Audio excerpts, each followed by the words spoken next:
What is going on, everybody? It is Jason, joined by the world's biggest jerk, John Orlando. John, Wait, whoa, whoa, how are whoa, whoa, you today? whoa. What are you calling me a jerk for? What did I do now? We haven't even started the show. Just the smut that you put on your talk show every week. It's disgusting. And I gotta say this, John. The 80s had some like awful television. Like everybody's like, man, TV these days, it's awful. I can't believe it's so raunchy. But dude, I never heard of Morton Downey Jr., but I know of Springer and I know of Geraldo, and I think Sarah Jessica Raphael was one as well. Man, these talk shows that used to do during the day back in the 80s and 90s were rough. Well, Morton Downey Jr. was the one as a kid that I loved watching because it was like a train wreck. Like it was Springer before Springer. And hopefully some of our listeners out there remember Morton Downey Jr. He used to chain smoke and he would have just the wildest guests, and it would turn into him yelling and screaming at them. And in fact, if I'm going to look it up because I don't remember what it's called, but there was an amazing documentary about him that was what's it called? Oh, it's called the Morton Downey Jr. documentary, the Evocateur, the Morton Downey Jr. movie. It's from 2012. I watched it. It's really good. It's very interesting. Like that dude didn't really want to have that career that he had. He had aspirations to do like theater and Hollywood or theater and Broadway, I mean. And that kind of fell through. And then he ended up doing that show. But of course, Geraldo also was in the same vein. And you forgot Donahue. How can you forget Donahue? Donahue, wow, I forgot. Yeah, Donahue just completely slipped my mind. I forgot Donahue was a thing. Sorry, Donahue. Donahue's family. I didn't mean to offend you. I don't know. Is Phil Donahue alive? I have to be honest. That's a good question, John. All right. There's a Well, lot hey, of celebrities that I think are no longer with us, and then it like pops up that they're still around. I'm like, all right. yeah. Yeah. Hey, we are off and running here, and we want the folks that are listening, that are watching, that are hanging out with us. You got to drop some comments. We have our friend Justin, a very great and good friend of the Three Geeks podcast and of PVD Cast. He is producing the show so that Jason and I can just focus on talking about the episode. So we appreciate that. Thank you very much, Justin. And yeah, so you got comments, you got questions about this episode of Matlock called The Talk Show. Drop them in there. So Jason, should we get started, or you got anything else you want to get off your chest? We have an email, John. Oh, it's called Episode Trivia from good listener Daniel. And it says, in reference to an incorrect Facebook comment I left on y'all's page, which I did not pull, I should have. I apologize about that. Andy Griffith did not suffer back problems. He had a neurological disorder known as, I'm going to butcher this, Guillain-Barré syndrome that affected his legs. He wore braces many times during filming under his suit, yet still managed to execute the closing monologues in most episodes in one take. Another episode where he sits down for most of the scenes was The Kidnapper clip show, and I figure that was due to leg issues as well. The reason why the 2 Tyler Hudson episodes were not aired until season 4 was due to the writer's strike of 1988, monkeying with the amount of episodes a season could contain. The Bestseller and The Witness were just leftover episodes from season 3. Notice the opening credits are different, albeit aired majorly out of production order. Personally, I would have used them as the first 2 episodes of season 4. Once again, many thanks for the awesome podcast. Some other TV shows that would be neat to do would be The Fugitive, Fantastic 60 show that I believe one of you had mentioned, Miami Vice, Hunter, Diagnosis, Murder, Nash Bridges, 21 Jumps, Walker, Texas Ranger, and then he says, testify and get the tables. First of all, Daniel, thank you for that Dudley Boys reference. Being the wrestling nerd that I am, I really do appreciate that. And in fact, I think we have a comment, or two, if we could get that pulled up real quick, from Daniel, if I am correct. Yep. Daniel says, the thing I remember most about Morton Downey Jr. was his appearance at WrestleMania 5 on Piper's Pit. That was awesome. Mr. Downey. The only thing I knew about Morton Downey Jr. was that he was in Revenge of the Nerds 3. His son had pledged Alpha Beta. And he was mad because the Alpha Betas had wanted to be more nerds, and he was not having it. Yes. Mr. Downey, I'm going to have to ask you not to blow your smoke. It's good stuff. Good stuff. For those of you that don't know what I'm talking about, you just Google Morton Downey Jr. Piper's Pit. I'm sure it's on YouTube somewhere. It'll be like a 5-minute clip, and it's pretty funny. So, all right, Jason, is it time for us to go ahead and get into our opening statements?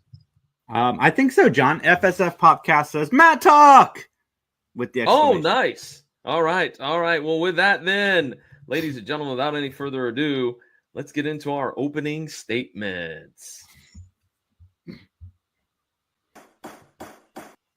There we go. That was a little bit faint, but that's all right. There. Backstage, Justin is throwing his hands up in the air and cursing at the sky. But anyways, all right. The episode that we're going to review tonight is called The Talk Show. The original air date is January 16th, 1990. And we have a couple of guest stars. So, Jason, let's run down those guest stars. First, we will see Terry Austin as she will make her appearance as Lisa Bateman. You may know her as Trish Vaughn on Cop Rock. Oh, God. Cop Rock. Wow. That is man, that's a pull. That is. She spent many seasons as Jill Bennett on Knots Landing. She played Mary Ann Adams in Gangland and also Karen in Raising Cain. And for those of you that maybe don't remember what Gangland is, it was a movie. I believe it stars Ice-T and Coolio. She's got a pretty good, resume here. Is there any others that I skipped that you want to discuss real quick, Jason? She was also in A Murder, She Wrote and Baywatch Nights. Oh, Baywatch Nights. I forgot about that. That was like the detective noir version, wasn't it? Yeah, same cast. They solved crimes. Did they wear the swimsuits? Because I don't remember that. I've never seen it. I don't think I've ever seen an episode of Baywatch either. Oh no, I've watched plenty of. Unfortunately, I've watched plenty of. Don't say unfortunately. You probably used to watch it in slow motion. I mean, it is what it is. All right, let's talk about Leanne Hunley. She will be playing the role of Leanne Wilson. You may know her as Anna Damara and then later Anna Fredericks on Days of Our Lives. I believe, I don't know this for certain, but I believe that maybe that character got married. That's why it was listed that way. She also played Ms. Jacobs on Dawson's Creek. She spent many an episode as Dana Waring on Dynasty. She played Sarah Cumberland on The Misadventures of Sheriff Lobo, and she played Marcia Carson on Models, Inc., and has plenty of other credits to her name. Sheriff Lobo, what is that? Sheriff Lobo, I vaguely remember this. It was a show, I think it lasted 3 seasons or 4 seasons.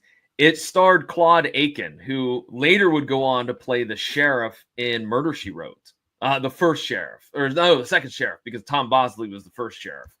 But so that's what I knew him from. I also know him from The Monsters Are Due on Maple Street, which is a very famous Twilight Zone episode, and it's one of my favorites. So he was also in that as a younger actor. So you don't really see a lot of people named Claude anymore. No, you don't. Nobody's ever brought their baby over and said, "Hey, this is my little boy Claude." Well, because I'm going to go out on a limb. I'm going to say that's a European name. I don't think Americans would use Claude. If so, they probably spell it C-L-O-D, Claude. Like, oh, you're a big Claude. You're an idiot. John does not express the opinion of Mattalk about Claudes. We apologize if we offended anybody. All right, who else, John? Wait a minute. I'm going to share. I just got a private message from Justin in the back saying, way to kill the flow, John. All right, well, let's keep moving on here. All right, our next guest star is James Harper, who will play the role of the dastardly talk show host Dan Galloway. You may know him as Arctowus Mengsk as a voiceover character in the StarCraft video game series. He also played several characters, again, in a voiceover role in the Diablo video game. He was also Jordan Lovell on General Hospital Night Shift, Dr. Jay Weiss on Judging Amy, and Judge Fallon on The Young and the Restless. Wow, you didn't even mention his biggest credit to date, which is Admiral Kelso on Armageddon. That's true. I was going to say he had a lot of credits to his name. He's one of those guys that when you see him, you're like, oh yeah, that guy. Like he's just one of those dudes. Yeah, and in this show, he plays a douchebag. Yeah, he does. I think this episode is going to really, really upset that person that wrote that review several shows ago. Remember when we did that? And I think the content in this one's really going to have them like their minds are going to be blown. All right, and our last guest star is Conrad Bachman, who will be playing the role of David Cabot. You may know him also from the roles such as California Governor in Outbreak, Jim the Doctor in Tremors, Judge Stratton on Falcon's Crest, Commander Stone on Hunter, and I had to throw this one in, H. Ross Perot in the movie To Heal a Nation. Oh, man, I haven't thought about H. Ross Perot in years, Jason. Years! Ross Perot, man, the only third-party candidate who ever showed a chance, and he dropped out.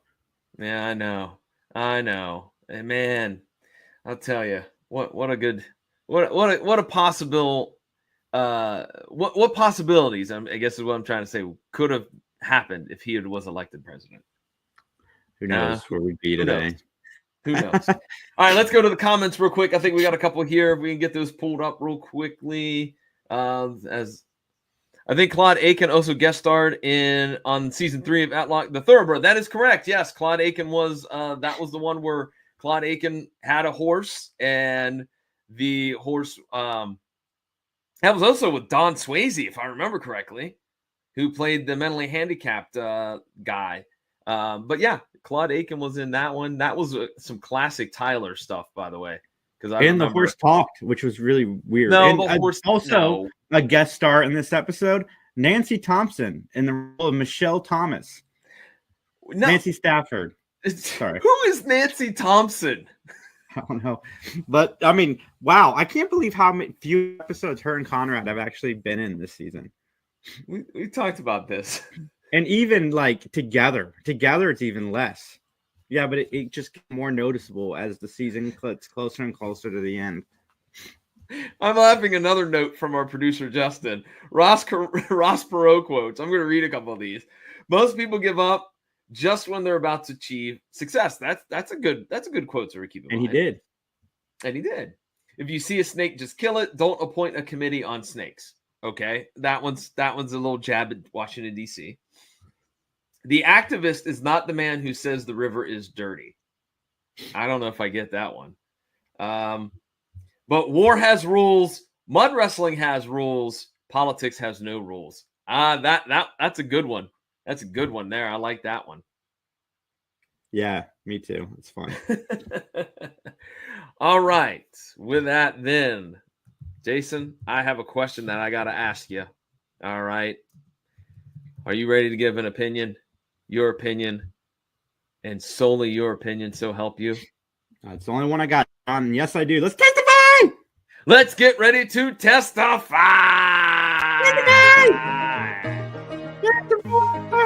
Testify! Testify with this rectangle behind us. Yeah! All right. A little something new for the listeners who have been with us since day one. Threw in a little music for testify. So let's get into it, shall we, Jason? Let's do it. All right.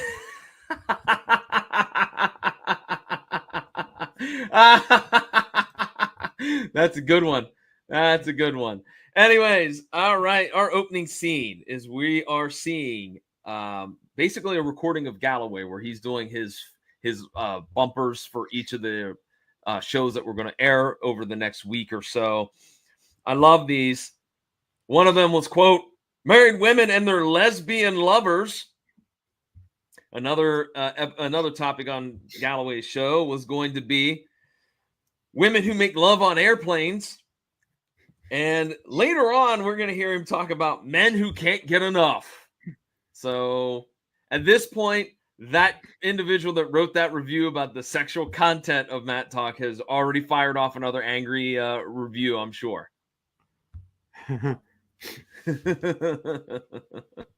Anyways, so Dan Galloway is this very sleazy, shock jock-like talk show host. All right, he's a real jerk. And we see this scene where he calls up Lisa Bateman, who is like the executive producer. And she has no time for Dan. She has no time for his hijinks. In fact, the only thing she has time for is to tell him to get a haircut. So the next day, we see that there's these ladies in the green room. And one of them walks in, and we find out that is Leanne Wilson. And Dan shows up to wish them all hello, and he marvels over the fact Leanne came to be on the show because they have history, which we'll talk about here in a little bit. And then he leaves and says, you ladies get to know each other. He leaves to go get things prepped. And I like how he was manipulating the audience, where he was telling like the production guy, you put this guy here, put that woman there, yada, yada, yada. The topic, Jason, women in power. Do they actually get their power by working hard and working their way up the ladder, or do they use their feminine wiles to get where they are supposed to be going? Jason, what do you think so far? Dan Galloway is a romantic. What can I say? He knows how to talk to the ladies, and definitely a feminist, I would say. You are out of your mind. Sarcasm. Sarcasm, people. Sarcasm. He's a jerk. That's just all there is to it. He's, as Ben would call him, a jackass, and I'm surprised he didn't, because I definitely think a jackass comment would have fit right into this storyline. Well, he's a grade A jerk. Yes, he is. So 3 women are all on the stage. One of them is a judge. One of them is Leanne, who was one time the co-anchor. No, well, yes. That, you know what? I thought that. I was like, they've reused that. I bet 10-1 they reused that name from this episode when Bryn Thayer joins the cast. But nonetheless, there is Leanne, who used to co-host a morning show in Bakersfield with Dan, and now she's a wedding planner. And then there's this pseudo-British woman that is basically a gossip columnist. And so he goes ahead and just kind of starts poking the bear, so to speak, with each one of them. That is until there's an audio problem and they have to stop recording for a few moments. All right. So then they fix it and they go back to it. And in the meantime, we get a scene where Lisa is visited by Michelle Thomas, and Michelle and her are old friends from college. And so Michelle and Ben are out in LA because they are going to be possibly on the show Real Law. All right, Jason, what do you think about another trip to LA for Ben Matlock? What do you say?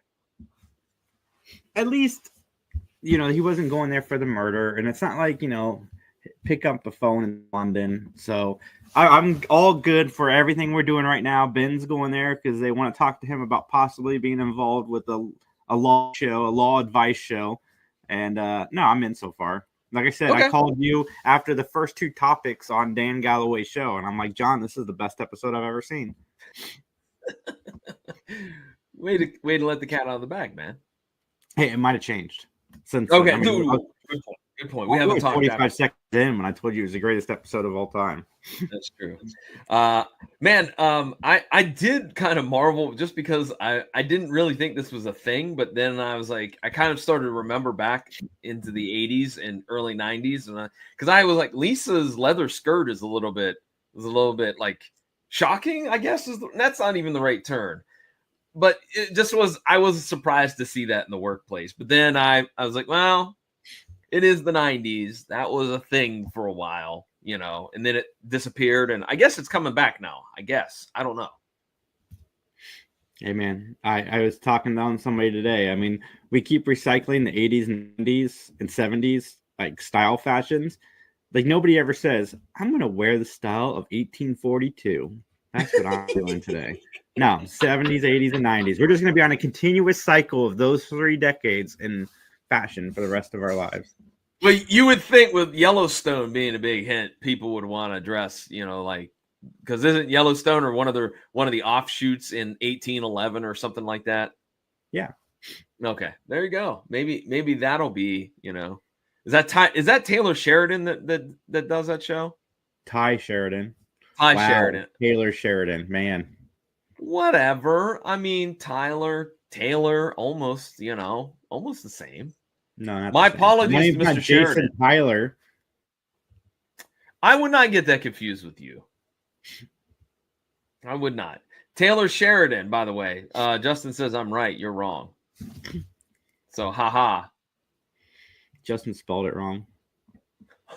Don't make our producer sound like he's incompetent. He is doing a great job. Anyways, let's get back on track, folks. Let's get back on track. So Ben overhears an argument between Dan and then I don't remember what the lady's name. It was a very Corriente or something like that. The judge. We're just gonna. For purposes of my laziness, we're gonna call her the judge. And basically, Dan is like, he's dropped this whole thing about how the judge might be just using her female wiles again to kind of get ahead in the judicial world, and she storms off. And so Dan's like, "Oh, that's great stuff, man. It's great stuff." And he's annoyed that Ben is standing backstage getting a drink of water. And he was like, "Hey man, I got 20 seconds. Then I gotta be back from break. Are you a contestant? Are you a guest? Are you on?" And Ben's dumbfounded. He's like, "I'm not on a show." And he's like, "You're not a man who can't get enough what? Sex." And Ben's like, "How dare you?" He is ticked off. Because then Dan said something about, "I'm surprised a guy of your age can still get it up," or whatever. And I'm like, Ben was furious. And that's where Jackass would have fit right into the script, man. Yeah, man, for sure. I thought the same thing, but maybe Jerk's worse than him. I don't know. He says jerk a lot in this episode. Yes, he does. Then we go back to the taping of Galloway, and of course the gossip columnist, she gets very mad. She throws a potted plant or something at him, which again is very much cliched because we saw, Geraldo get smashed in the nose with a chair, and we've seen all these other wacky things go on. Women beat each other up on Jerry Springer, et cetera, et cetera. So it was right in line with that. So then there's a scene where Lisa and Dan argue about the show. Lisa says, "It's so controversial, I don't think we can run it. None of our stations are going to run it, et cetera, et cetera." And so Dan basically reveals that he bought stock in the company and that he owns kind of the station now. And he fires her. And Jason, how about it? He gives her the axe. Yeah, he literally gives her the axe. Again, romantic, very, very romantic guy. Really knows how to talk to the ladies.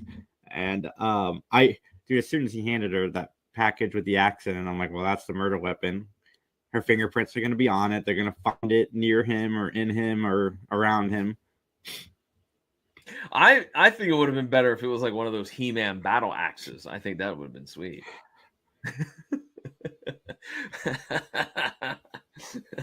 All right. More comments from Justin in the back. Mattalk conspiracy number 1. John owns MIDB and then edited IMDb. That is MIDB, folks. You guys can go there, MIDB.com. Don't go there. I don't know what's there, and I won't be responsible for. Wait a minute. It's IMDb. That's what I said. You said MIDB. Oh, no, don't go to BibleKnowledge.org. So you can go there if you want. It's BibleKnowledge.org is what MIDB takes you to. Really? You looked it up? Yeah, good job, John. And now Justin has just responded with conspiracy number 2, John can't read. So, anyways. It's more of a spelling issue than a reading issue, but yeah, go ahead. Yeah, anyways. So Lisa packs up her office, and it's this scene made no sense to me. She's packing up the office, but this producer stops by and he just leaves a bunch of papers on her desk, and I'm like, okay, that's got to come back into the story somehow. And I don't recall that those papers ever coming back into the storyline. Do you? You must not have gotten the memo that she was fired. Oh, maybe not. So later on, we see that a woman creeps up on Dan while he's in the editing booth and kills Dan with the axe. So then we cut to a scene where Michelle, Ben, and of course Lisa, excuse me. Lisa. I wrote down Leanne, but it's Lisa. Lisa, Ben, and Michelle are all at dinner, and the cops show up to arrest Lisa. How about that? I don't think we've seen that before, or if we have, it's been a very long time where the cops show up and do the arrest like right there in public. They arrested her fast. Like, did they even have time to look at the crime scene? I don't know. And that's how a did good they know point. she was at the restaurant? Or that was her specifically? I don't know. All very good questions. Yeah, there's a lot of blondes and. Hey now, what are you trying to say? There's a lot of blondes in California. The sun.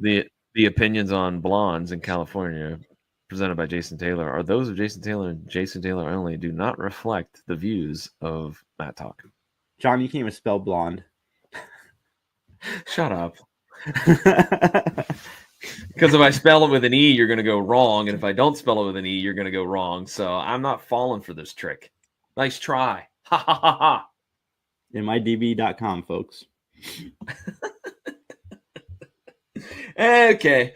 So we go to police headquarters.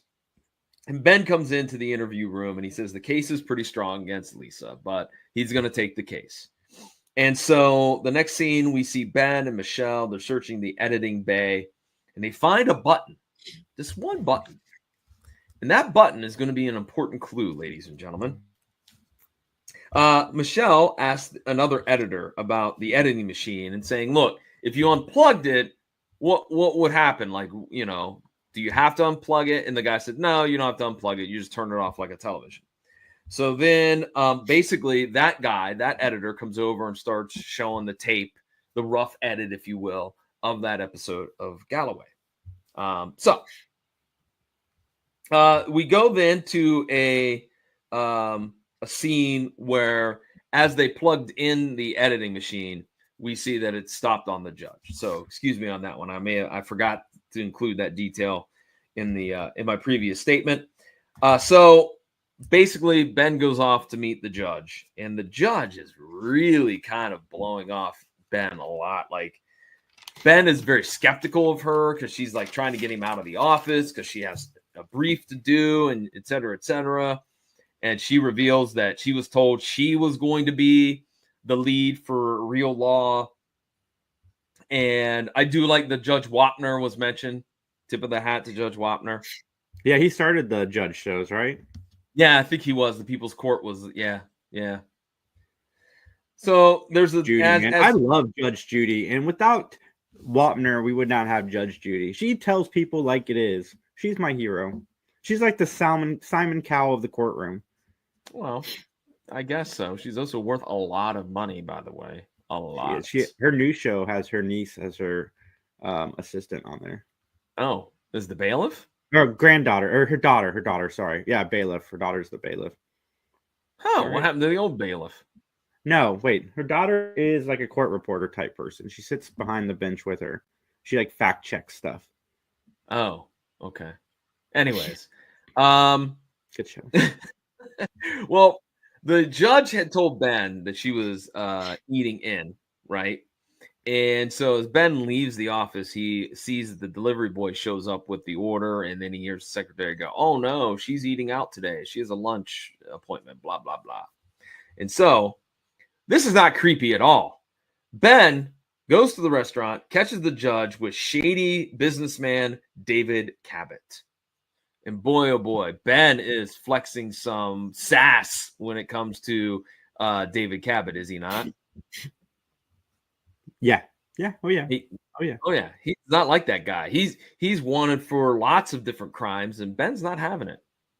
Yeah, John, 30 minutes to Wapner. Yeah, 30 minutes to Wapner. Only buy my underwear at Kmart. That's a Rain Man reference. Thank you, Daniel. One of the best Tom Cruise movies, top 3 in my opinion, if not the best. I love that movie. All right, Justin, do we have any other comments real quick to pop up there? Let's see. Wasn't Nancy Thompson the main character on a Nightmare on Elm Street? Yeah, I believe you're correct. That's why you're saying Nancy Thompson instead of Nancy Stratford. All right. Any others? I've been watching a lot of horror lately. Nope, that's it. That's it? Okay. All right. Okay. Where were we? Let's see. I lost my track. Oh, here we go. Okay. So basically, David gives an alibi and he says, well, the judge was with me. And so Ben continues to plead with the judge to stop seeing David Cabot, et cetera, et cetera. The button is still a clue as Ben and Michelle board an elevator. And then we see that Lisa and Leanne are talking in the office when Ben shows up. He interviews Leanne, and she gives her alibi that she went back to the motel, she packed her stuff, and drove home to Bakersfield. It's also revealed that Leanne wants the real law job, and that Dan was kind of playing the judge against Leanne and kind of manipulating the situation for his, for his giggles and whatever.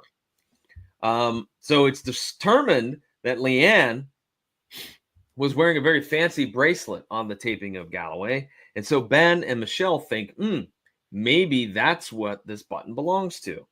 So they go off to this very fancy store and they find out that the button is really not it. It doesn't belong to any piece of jewelry made by this particular person that is, famous in that boutique.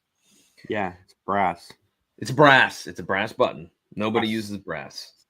I'm trying to whistle my S's, but I'm not having any luck like Andy Griffith does. Brass. What? His S's come out as like little whistles. You've never noticed that? No. Yeah. Okay. I'll have to pay attention. Yeah. We go to Catherine's office. And Catherine is of course, the gossip queen, if you will, the gossip columnist. I love that she had the old style phone, like the phone that looks like it's from the 1910s, but it's clearly modern for 1990. Let's bring those back. Come on, let's do the 1910s phones. Yeah. Can you imagine walking around with a handheld wireless version of that? Oh, dude, that would be baller, I think. Well, Catherine, basically, she's trying to do double duty. She's taking a call. She's hold on, and what do you need, Ben? And let me tell you about this. Let me tell you about that.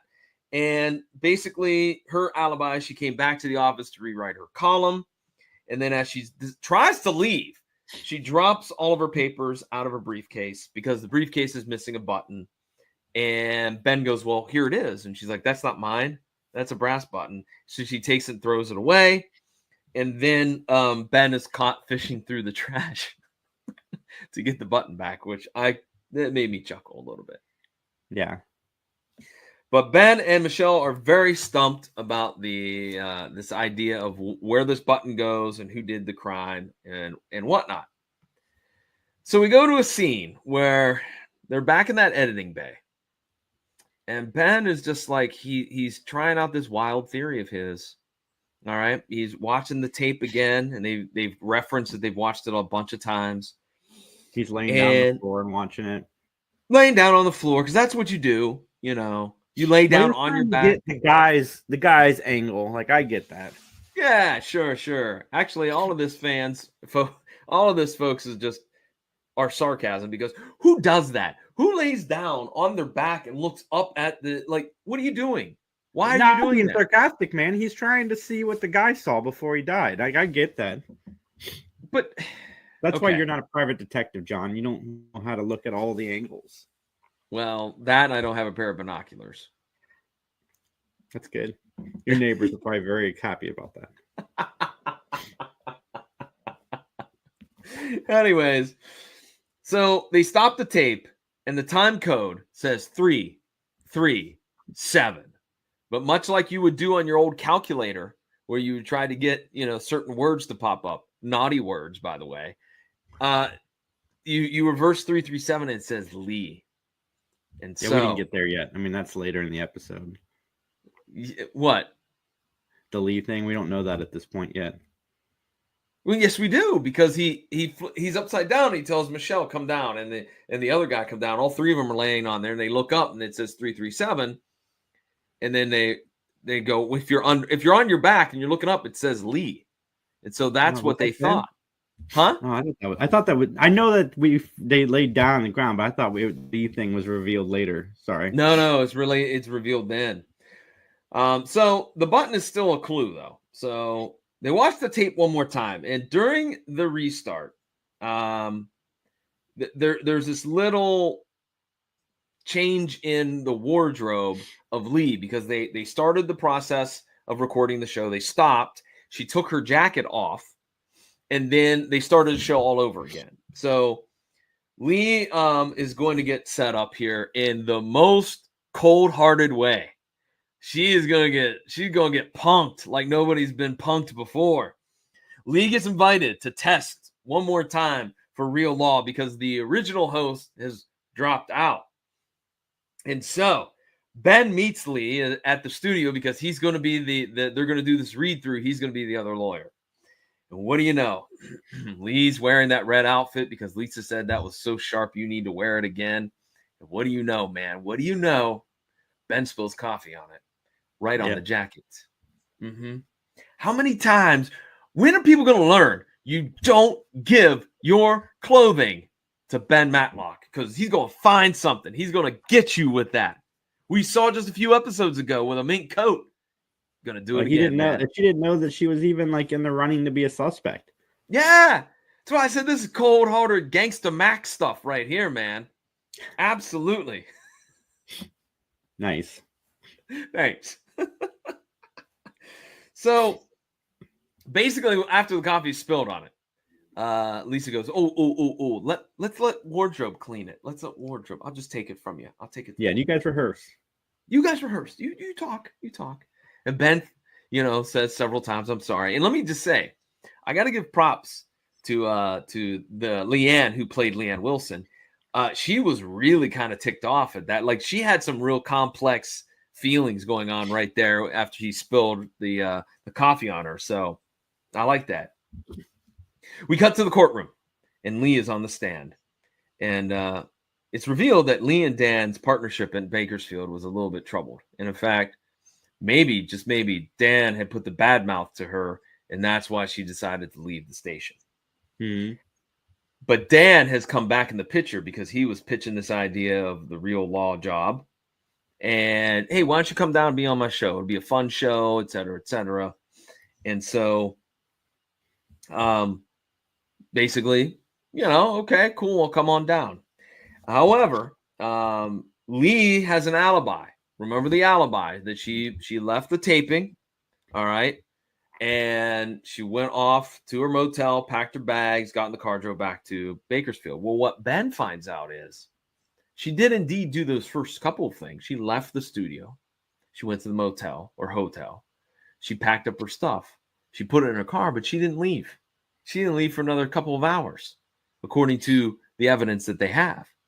And so that would give her plenty of time to walk back over to the studio, go back in the building, go upstairs, put the hatchet right into Dan and kill him. All right. The button also comes into play, right?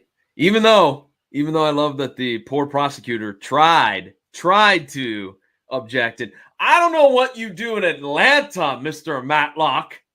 Got shot down, though. Shot down. So the button is back in play. The button is from the inside of Lee's jacket. That's what we find out, because it doesn't match all of the identical same jacket. There's a whole rack of them. They all match up except for the one that was dry cleaned. and that is It Lee. still had the sticker inside of it. It did. What It a did. dumb. I know. And so Lee clams up. She doesn't want to talk about anything. And she lawyers up, which I think we have not seen that on the stand, that somebody say, I want to talk to a lawyer. But Lisa then is found not guilty. And Lisa wants to take Ben and Michelle out, but they're like, nope, we're just going to go home because I'm a homeboy. I want to go home, get my They all pajamas. look at him like, do you know what that means? 1990, Ben. Do you know what that means? Ben's for the streets. Word. And Michelle shoots her down. And then this is the thing that I was thinking about. I was like, you know what?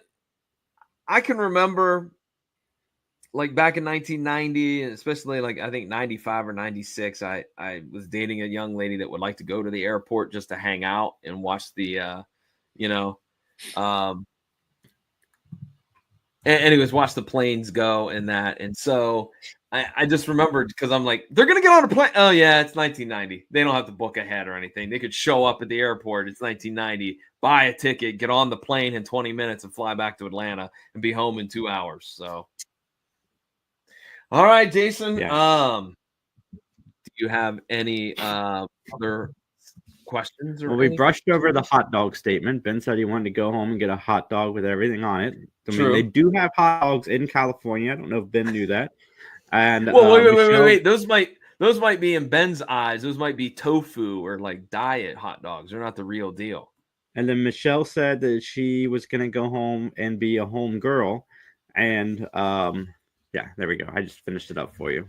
And you know what? We also forgot to mention, it's scrolling down below where you can get in touch with us. Jason, can you run that down for the folks? Yeah, you guys can email us whenever you want. I check it at least once a week. It is benmattalk@gmail.com. And you can find us obviously through Facebook. That is at Mattalk Podcast. And yeah, we still are on Twitter. I don't know. I think the Twitter's gonna get the plug here pulled real quick, because man, John is like my grandparents. You know, you talk about doing something over and over and over and over again, and it just never happens. John's like, I'm going to get us rid of Twitter, and we love Twitter. This was like 2 years ago that John was going to get rid of Twitter. So you give me the okay to get rid of it then? I have given you the okay. Okay. All right, then, ladies and gentlemen, let's get into our closing statements. All right, folks. This is the part of the podcast where John and I will get this show again. This is the part of the podcast where John and I will rate the show on a gavel system. 1 gavel meaning this show was absolutely terrible. 5 gavels means it was amazing. -12 gavels means that John and I are moving to Europe and going to dig our heads into the sand. John, how do you rate this show? You've done so well. But first of all, why we're going to Europe? We're at Europe. Can we go to Luxembourg? Wherever they have sand, and we can put our heads in and never have to watch TV again because it's so bad. We could do that in Florida, dude. I don't want to go to Florida. We're going to leave the United States because we might accidentally see the show. I doubt in Europe they have Matlock on. I don't know. What's the difference between European sand and U.S. sand? I don't know. None. Sand is sand, right? I guess. I don't know. All right. Don't peek apart my closing statement, John. Well, I'm sorry. Okay. My bad. Okay. You want what my rating is? Yeah. Man, I'm giving it 5 gavels. I mean, this was a really good episode. I thought the acting was good because obviously Dan Galloway was a jerk. As I said before, Leanne's anger towards Ben's befuddledness about sex and whatnot. I thought that was great. I thought it was a decent setup for the murder. You know, you screwed me out of my job. That makes me a suspect. I like that. I like the idea that it was in LA, but I think that they could have done more with that. But overall, I thought, okay, out of the normal Georgia setting, but I think they could have done more about it. My only negative is that I think that this episode was like so many, you know, we talk about trends, how there was always a pro wrestling episode. I'll be there for you When Wayne starts to... You said Friends, right? What? Did you say Friends? I did not say Friends. Oh, I didn't. Sorry. Okay. Anyways, I feel like this episode had the shock jock, talk show, which I think was on like every other show. Like there was an episode about a shock jock on the TV or on the radio. And so it kind of was, I was like, it's tried and true, I guess. But overall, though, that still wasn't enough to lower it any. I'm sticking with 5. 5 gavels, man. Andy had complaints. Man, 5's to be like a perfect episode, which this was. This episode was fantastic. I absolutely adored it. Everything that I've liked in season 4 so far without the episodes that were supposed to be for season 3. We get the setup. We get to know the characters a little bit before the person dies instead of them just dying. And then you got to just hope that you can figure it out by the end. It kind of gives you clues and so forth. Writing's super strong. The acting was super strong. The funny parts were funny. The clues all made sense. It came to a nice conclusion at the end. So we agree. Okay. We agree. Okay. All right. Well, let's wrap up here by talking about our podcasting projects. Jason, what's going on with 3 Geeks podcast, please? We are live Saturdays at 7 p.m. Man, I'm getting sick, I think. Anyway, we are live Saturdays at 7 p.m. And John, hold on a second. We're live Saturdays. There's the proof. There's the proof he's getting sick, ladies and gentlemen. Follow us at 3 Geeks Podcast, at 3 Geeks J. We've got stuff coming all over the place. All right, I'm going to talk about the PVD cast, which is my own personal podcasting project. I drop new episodes every Thursday at pvdcast.com or wherever you get great podcasts. This week, I'm talking about podcasting with Will Wise Otero and Jeff Dwoskin, 2 other great podcasters. It's cool. We talk about, our insights about the medium and everything else. So definitely check it out. And Jason, I think that's it, right? Dude, I was so upset that I forgot that the Wise and Jeff thing, because you shared the link out to the entire podcasting group. I was going to join. Well, you know what? I would have loved for you to, but literally I had created a separate group message for those 2. And like a dumbass, I just went ahead and was like, oh, and then as soon as I sent it, I'm like, oh, crap. That was in the wrong group message. And I just was like, got something funny about a message being sent in the wrong group chat. I'll tell you that out off the air. But everybody out there, have fun, stay safe, email, like, comment, subscribe. You guys already know. We'll see you guys in just a few weeks. Bye. And as they say in court, nothing further.